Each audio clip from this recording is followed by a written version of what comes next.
Tonight we're going to read National Geographic Kids' Dinosaurs. It's written by Kathleen Widener Zofeld and published by Scholastic. It says that again here on the title page. Dinosaurs, written by Kathleen Widener Zofeld and published by Scholastic Incorporated.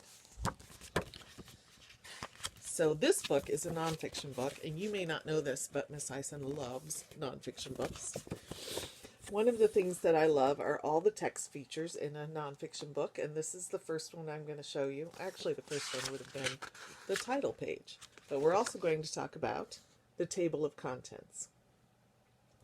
And this tells you all the different things that are going to be in the book in the order that they show up in the book. That's how come the page numbers are in order. So this item is on this page, and it's in order of where they come in the book. So some of the things we're going to learn about dinosaurs are digging up dinosaurs, dinosaur skin, dinosaur superstars. Do you think they've got an Elvis? Smallest dinosaurs, biggest dinosaurs. What did dinosaurs eat? Some of them ate other dinosaurs, but some of them ate other things. There's one about your pet dinosaur. I wonder what that's all about. Well, we'll get there in a minute. Big scary bones. Have you ever seen dinosaur bones in a museum? Some of them are huge. If those bones came to life, it would be pretty scary. But not to worry, all the big scary dinosaurs died off long, long ago. The bones weren't always at the museum. Where did they come from? So, this book has these little text boxes to tell us what a word means. And so they say a museum is a building where you can see dinosaur bones and other rare and important things. Awesome. Digging up dinosaurs. The dinosaur bones were buried safely in rock for a long, long time. The bones are fossils. Paleontologists just found them. They dug them up out of the ground. So, our word bites on this page are fossils and paleontologist. Fossils are part of a living thing that's been saved in rock, and paleontologist is a scientist who studies fossils. They brought the fossil bones to the museum and cleaned them up, and then they put them all together. Bones were on the inside of a dinosaur, but what did the dinosaur look like on the outside? There's somebody working. Look how big those bones are. What's the best way to talk to a dinosaur? Long distance. Dinosaur skin. Sometimes dinosaur skin left prints in the mud. The mud hardened and saved the prints. These fossils tell us that some dinosaurs were scaly, like lizards. And some dinosaurs had feathers, like birds. Now, this is another cool text feature in some books. They'll have a word printed, a big long word that we don't know, and then underneath it, in parentheses, they have this part that tells you how to say it. So this word right here, you say it triceratops. It tells you that there. Triceratops. The ser is the emphasized one. Triceratops. Now over here, let's try a word that we don't really know yet. Look at that great big long word. I don't even know what that word is. And it is buitreraptor. Like that one? Buitreraptor. Buitreraptor. That's hard to say. Buitreraptor. There you go. Dinosaur superstars. Here they are. These are the ones that we know really well, right? Dinosaur superstars. Tyrannosaurus Rex was one of the biggest meat eaters that ever walked the earth. Diplodocus. There's how you say that one. Diplodocus was one of the longest dinosaurs ever found. From his tail to his, that's backwards, from his head to his tail. Very long. And this one is Pachycephalosaurus. Pachycephalosaurus. There you go. Pachycephalosaurus. There's that big long name. Pachycephalosaurus. Pachycephalosaurus. He walked on two legs and had thick, domed head. See, he's got a head that looks a little different. It's got a dome on it. This one is a Triceratops. We all know about Triceratops a lot, don't we? Triceratops had a huge head with 3 horns and a wide neck frill. This thing around him here is called a frill. Now, 3 horns is why he's called Triceratops. Tri means 3, like your tricycle or your triangle. They have 3 sides on a triangle, 3 wheels on a tricycle, and 3 horns on a Triceratops. The next one is Ankylosaurus. Ankylosaurus. That one's hard. Ankylosaurus. It was an armored dinosaur, and it had a solid bone club at the end of its tail. I bet it used that for fighting, right? Or maybe I don't know what it used it for. We'll see. And the last one is Stegosaurus. That's the one with the spikes on its back. It has tall plates running down its back. Its tail had 4 spikes.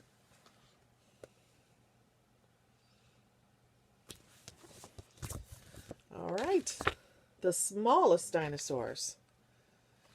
When you go to the museum, be sure you look for the smallest dinosaurs. Some are small enough to hold in your hands.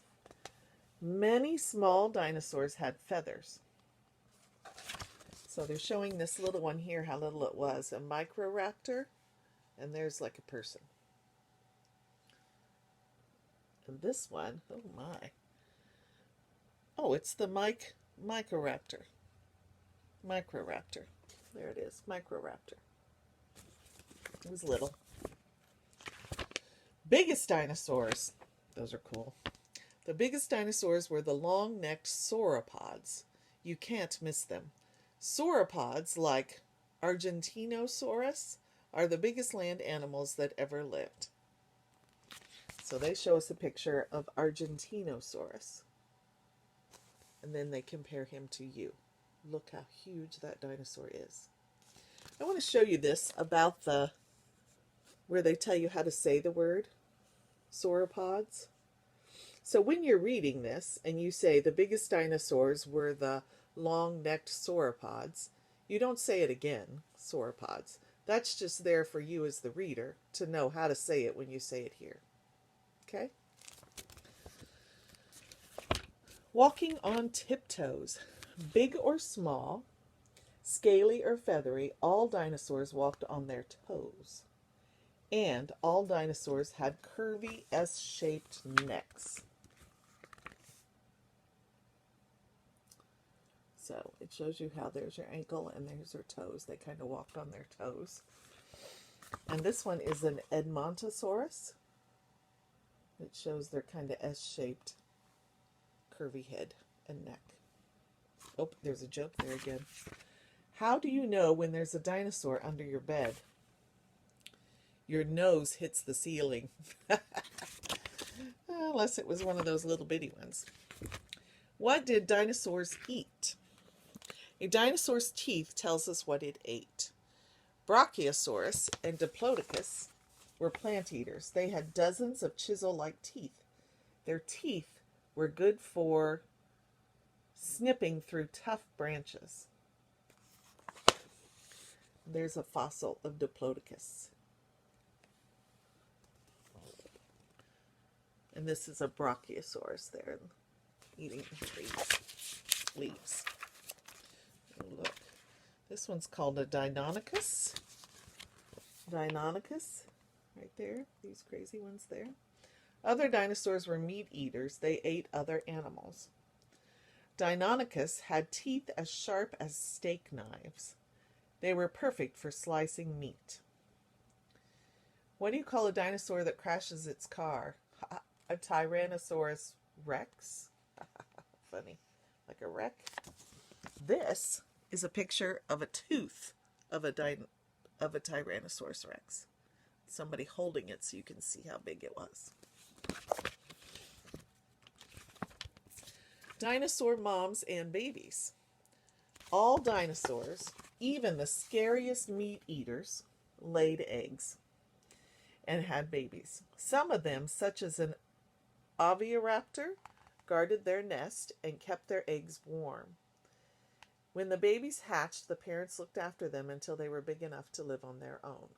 Oh, look at those babies. They're kind of cute, aren't they? An oviraptor. Is that a dinosaur? Lots of people think that anything big and dead is a dinosaur, but that's not right. Is this a dinosaur? It's called a woolly mammoth. No, the woolly mammoth was huge, but this animal did not lay eggs like a dinosaur, and it had fur. No dinosaurs had fur. The woolly mammoth lived after the big dinosaurs went extinct. Extinct is our word bite again over here in this thing called a text box. No longer alive. When all members of a group and animals are dead, they are extinct. And see these little labels here that tells us what that is? These things are called captions. They tell about the pictures or their labels. Is this a dinosaur? It's a chicken. It walks on its toes. It has a curvy neck. It has feathers like, I don't even know how to say that. Anchiornis. No, one more. Anchiornis. There it is. Anchiornis. So a chicken has feathers like the Anchiornis. And it lays eggs. Yes, a chicken is a dinosaur. All birds are living dinosaurs. That's kind of cool. What do you call a goofy dinosaur? A Ciliosaurus. I feel like a Ciliosaurus sometimes. Many people would love to keep a dinosaur as a pet. You might think Tyrannosaurus Rex would be fun to play fetch with, but you wouldn't want to be near it at dinner time. And besides, it's extinct. If you want a dinosaur of your own, look for one that's small. A small dinosaur makes a very good pet. You see her with her little pet bird. And that's the end of our book, Dinosaurs. Thank you so much for listening. I will read something else tomorrow. See you then.